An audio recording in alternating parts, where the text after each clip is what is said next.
Hey everyone, today we're going to talk about building a budget for your cruise. Come check it out.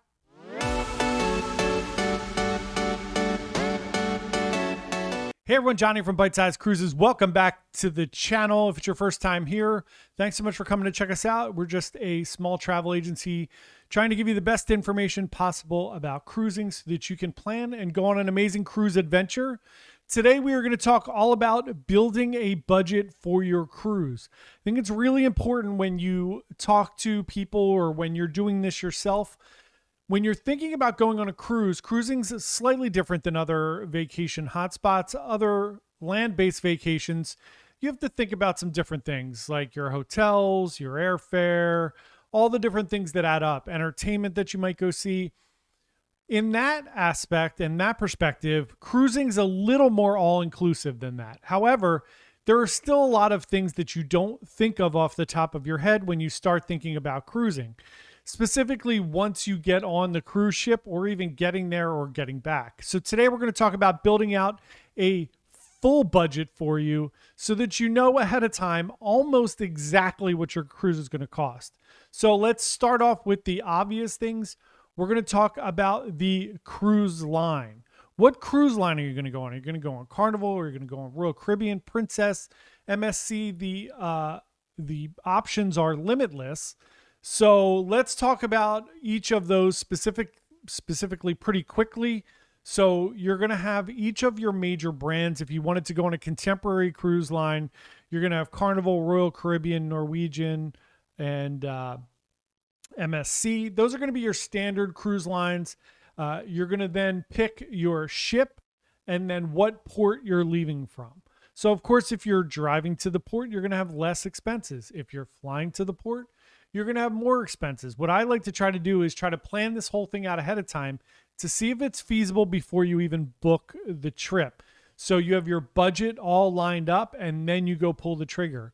Ideally, you could do this pretty quickly. We're putting together a little form on our website that we're going to have where you could do this to kind of try out some different itineraries and cruises so that you could plan your budget ahead of time and think about everything. So again, if you pick a specific cruise line, like Norwegian, let's go with Norwegian, for instance, you're going to have some things included if you book with Free at Sea, like drinks.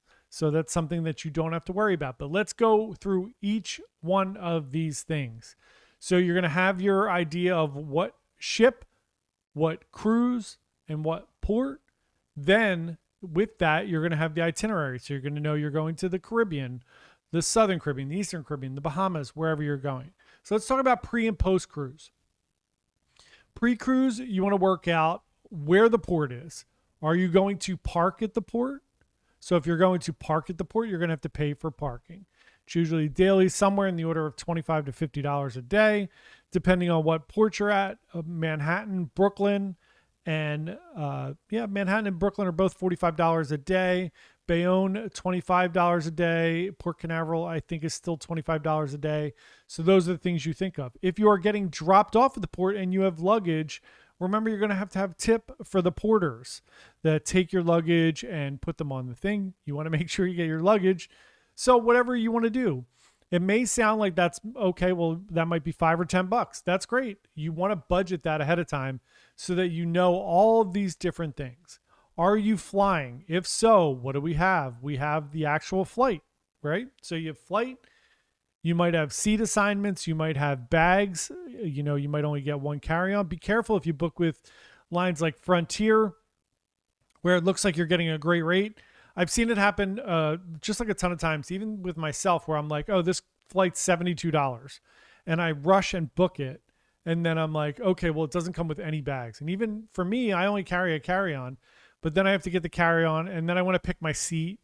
I don't want to be nobody wants to be in the middle seat, right? So then I'm picking seats, and then it's $400, right? By the time you get down to it for the round trip, where I could have just booked it for $3 something on American and not had to deal with all that. So you have your flight, you have any snacks that you're going to get. This is where you can be as detailed as humanly possible and get that complete number. Do you need snacks at the airport? Are you going to stop and get some food at the airport? Do you need a ride, an Uber or a Lyft to the airport? Let's look and see how much that's going to be ahead of time. Are you getting in a day early, which you absolutely should at least? Do you need a hotel? How much is that hotel going to cost? Do you have a preference of 3, 4, or 5-star hotels? Are you going to tip at the hotel? Once you get there, are you going to go out to eat? Do you need food? Are you going to stop for pizza or go out to a nice restaurant? We're leaving out of New York this Saturday. We're going to a really nice steakhouse on Saturday night. That's going to cost us extra money in addition to the hotel. So when I look at this cruise that I'm going on August 6th, right, I'll give you my little rundown of where we're at right now.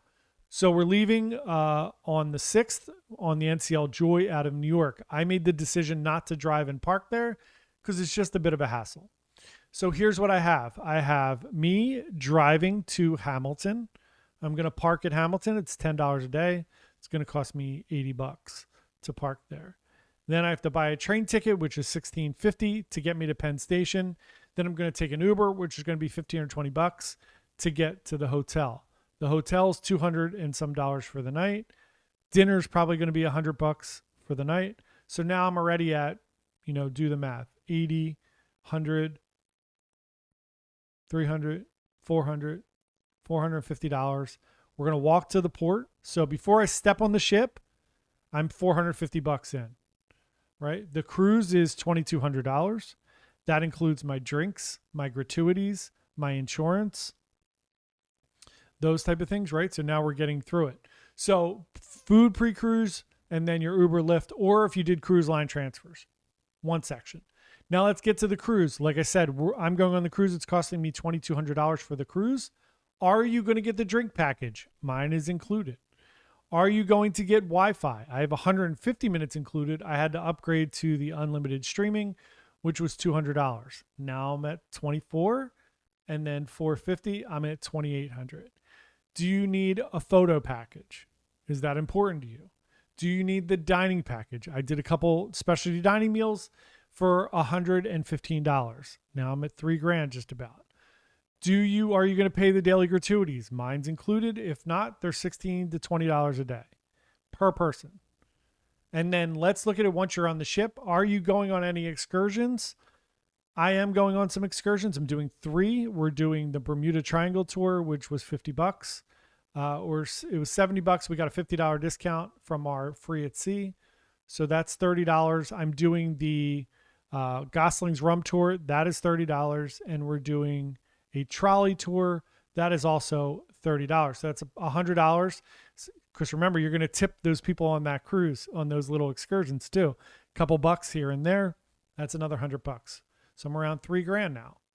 Are you going to use the arcade? That can get out of hand super quickly, right? With the VR arcades and everything else at $10 a pop. Are you going for any extras? Do you need, is there a Starbucks on the ship? Are you going to get Starbucks? Are you going to get specialty coffees? Are you going to get ice cream that maybe is a la carte or crepes or anything like that? I average those out. My package, I did the free at sea plus. So my drink package includes unlimited Starbucks. If you look at it, I don't drink a ton of Starbucks, but I might get one a day. If I got a $5, it's actually $7 on the ship, right? For Starbucks. That's, a ton of money. It's $50, $60 over the course of a 7-day trip. Are you going to get any spa treatments? A massage is going to cost you $200, right? Are you going to do the thermal suite pass for the week? Do you have any splurges that you're going to do? Are you going to do a beach club? Are you going to do, like I said, the thermal suite? And now let's talk about each of the ports. Are you going to get gifts for people? Are you going to get souvenirs for yourself? Are you going to do some shopping? Maybe buy some beautiful jewelry down in the Caribbean? All things I add in. Once I'm on the ship, am I going to do the next cruise option? On Norwegian, you can put, you get like 2 of the next cruise credits for, if you put 500 down, you get 1,000. Are you going to do that? Are you just going to try to book a cruise while you're on there? And that's going to cost you another $250. Maybe you get a $100 onboard credit or something. If you book that, keep that in mind. Are you going to do any gambling on the ship? Put aside money for that. So now you're looking at where you're at on that budget. So if I'm looking at mine, I'm still around $3,100 for everything so far. Then Remember, coming back, do you need Ubers and Lyft? I'm going to have to take the train back, another Uber from the port.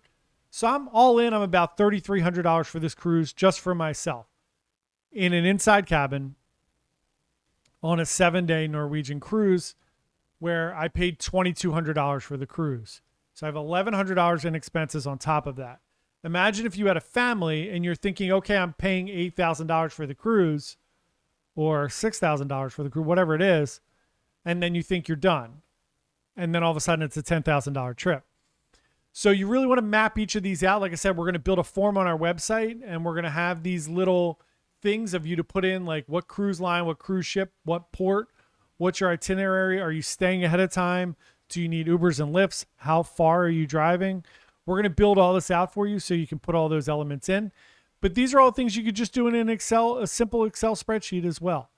Plan things out meticulously. You will have your budget before you even book. And then you know ahead of time, do I really have the money to go on this cruise? Is it better than a land-based vacation? Do the same thing. Map it out, right? If you're going to Disney, God forbid, it's going to be way more than $3,300 for a day. So think of all those different things. It's just my opinion on budgeting for your cruise. I like to do it ahead of time so I have a pretty good idea in my head. Now, is it going to be exactly that much money? No, it's going to be probably, maybe it'll be less. I'm always a little aggressive when I put the pricing in. I overestimate everything so that if it's less, it's great. But I know what my worst case scenario is, or my baseline at least. And then once I get on the ship, I can make those decisions that says, okay, well, I knew it was going to be $3,300. Maybe I'm going to gamble. Maybe I decide to gamble and I'm going to spend an extra $200, whatever it may be. So those are the things to consider. Let me know if this was helpful. Do you do budgeting for your cruise? Let me know in the comments below. And thanks so much. We would love for you to subscribe to our channel. We put out a brand new video every single day. Come join us on this journey. We would love to have you. Thank you so much. Bye.